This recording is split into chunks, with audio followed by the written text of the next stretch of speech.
Hi there, today we're going to work on our overhand throw, and before we start we need something to throw.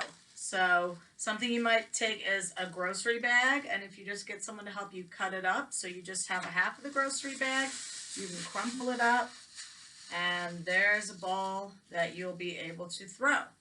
It's important that the ball fits in your hand. So you might have a ball, you might have a big fun ball, but that's too big to throw. You need something that fits inside your hand. It's not bigger than your hand. Your fingers can curl around it. So you might use a sock, but if you use a sock, you definitely probably only want to use one, and it needs to probably be a fairly small sock so that when you turn it into a ball, it's pretty small.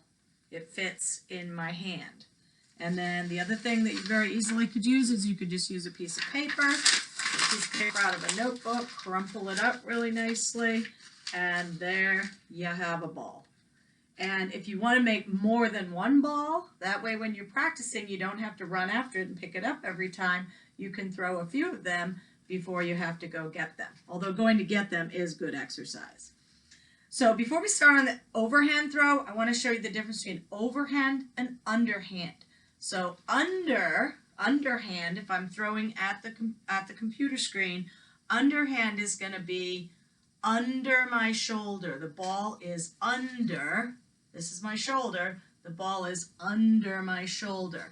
That's what we mean by an underhand throw. So I'm swinging my arm under my shoulder. And today we're going to work on overhand, which means, look, I've put the ball up over my shoulder.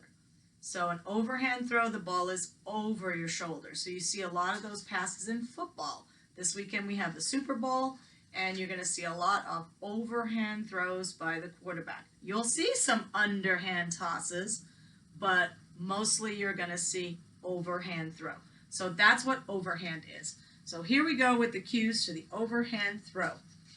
So basically, I have three things that I want you to think about.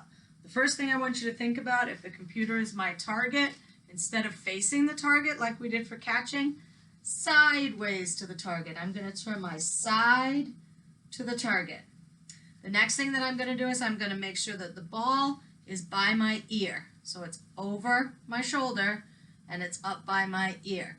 And then I'm going to step towards my target. Sometimes it helps to point, step, and then over I throw. So let's go through that again. I'm left-handed, so I'm going to go through it right-handed for you. So sideways, ball by my shoulder, step, and throw. And that's your basic overhand throw. And while you're throwing, you could kind of say this to yourself. So what I like to do is I like to say sideways. Now let me grab my ball. And then I like to say down and back. So I take my ball, start here, down and back and step and by my ear I throw. So let's try that again. Sideways, down and back and step and by my ear I throw. So those are the cues that can help you with your overhand throw. Remember, ball has to fit in your hand, ball is over your shoulder, sideways, down and back and by my ear I throw. And notice after I throw, I follow through across my body. All right, so have fun throwing. What I want you to do is make sure you have something that isn't going to cause any damage if you're inside. Make sure you check with an adult. And then choose targets around your room. Choose things that you can throw at. Maybe you can throw at a door. Maybe you can get outside and maybe throw at a tree. Or throw at the garage door. Throw at a wall. Just don't throw at a window. And have fun.